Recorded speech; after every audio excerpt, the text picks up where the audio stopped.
80 दशक का दूरदर्शन का वो दौर तो आपको याद ही होगा, जो टीवी पर प्रसारित होने वाला एकमात्र चैनल हुआ करता था। उस जमाने में एक से एक धारावाहिक शोज आते थे, जिसे आज भी लोग देखकर याद करते हैं और इमोशनल हो जाते हैं। आए दिन आप देखते होंगे कई नए नए सीरियल्स निकलते हैं, लेकिन तभी के धारावाहिक सीरियल्स में जो बात होती थी वो अब कहाँ। 80 और 90 के दशक में बहुतों के घर टीवी नहीं हुआ करता था। लोग जानते ही नहीं थे कि टीवी जैसी कोई चीज भी होती है। उस जमाने में सिर्फ और सिर्फ दूरदर्शन ही एक ऐसा माध्यम था जिसे लोग मनोरंजन के लिए उपयोग करते थे। ये सरकारी ब्रॉडकास्टिंग चैनल है। क्या आपको पता है दूरदर्शन को प्रसार भारती के अंतर्गत चलाया जाता है। हालांकि बाद में फिर अलग होकर इसने अपनी नई जगह बना ली। भारत में इसकी प्रसारण की नींव 15 सितंबर 1959 को रखी गई थी। तभी उपयोग के लिए दूरदर्शन की समय अवधि को आधे घंटे के लिए घटा दिया गया था। हफ्ते में केवल 3 दिन ही इसके शोज आते थे। उस दौर में दूरदर्शन को टेलीविजन इंडिया के नाम से जाना जाता था। फिर बाद में 1975 में इसका दूरदर्शन नाम पड़ा। दूरदर्शन सूचना, शिक्षा और मनोरंजन का माध्यम है। 80 के दशक में शुरू हुआ ये मनोरंजन की दुनिया में प्रवेश कर चुका था। 1982 में पहली बार दिल्ली के एशिया खेल के लिए प्रसारित किया गया था और फिर कुछ ही समय में भारत के कई शहरों में शुरू हो गया। बहुत लोग इस बात से अनजान हैं, दूरदर्शन में प्रसारित होने वाला पहला शो कौन सा था। दोस्तों, दूरदर्शन में जो पहला शो था वो था हम लोग। यही वजह थी कि दूरदर्शन के ब्लैक एंड व्हाइट शोज समय से पहले रंगीन में बदल गए। एक के बाद एक कमाल धारावाहिक शोज ने लोगों के दिल के तार जोड़ दिए।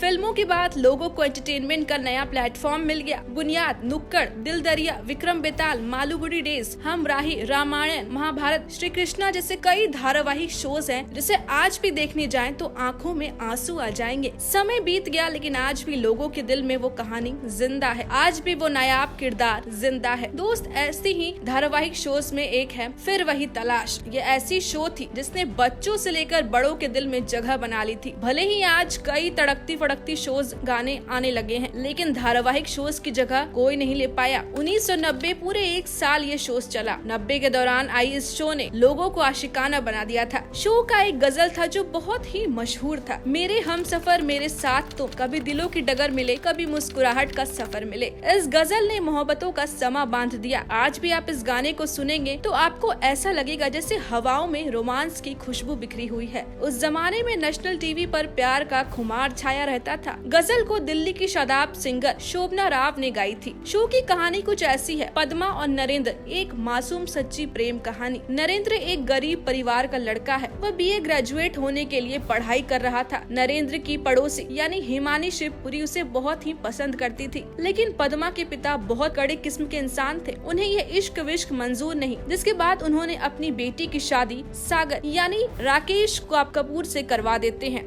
शो में दर्शाया गया है सागर एक खुले विचार का इंसान रहता है। वह पद्मा को अपने आशिक के पास जाने की परवानगी दे देता है। वो कहता है तुम आजाद हो। नरेंद्र, पद्मा, शहनाज जैसे सितारों का क्या कहना, अपनी दमदार एक्टिंग से दुनिया भर में अलग पहचान बना ली है। आज भी लोग ऐसे कलाकारों को अपने दिल से निकाल नहीं पाए हैं। शोज तो आज भी नहीं निकलते हैं, लेकिन तभी में जो बात थी वो अब कहाँ रही। उस दौर में शो पारिवारिक माहौल को देखते हुए बनाया जाता था। घर के सभी, चाहे वो बूढ़े हो, बच्चे हो, जवान या भी, सब एक साथ मिलजुल कर साथ में देखते थे। टीवी नहीं रहता तो पर भी पर्दे पर साथ मिलजुल कर लोग शोज का आनंद उठाते थे। इसलिए कहते भी हैं तभी के लोगों में आपसी प्रेम रहता था, जो आज के लोगों के बीच नहीं रहा। आज शो और कलाकारों में वो चमक नहीं जो उस वक्त हुआ करती थी। दोस्तों, आज की वीडियो में बस इतना ही। वीडियो अच्छी लगी हो तो लाइक करना ना भूले। मिलते हैं नई नेक्स्ट वीडियो के साथ।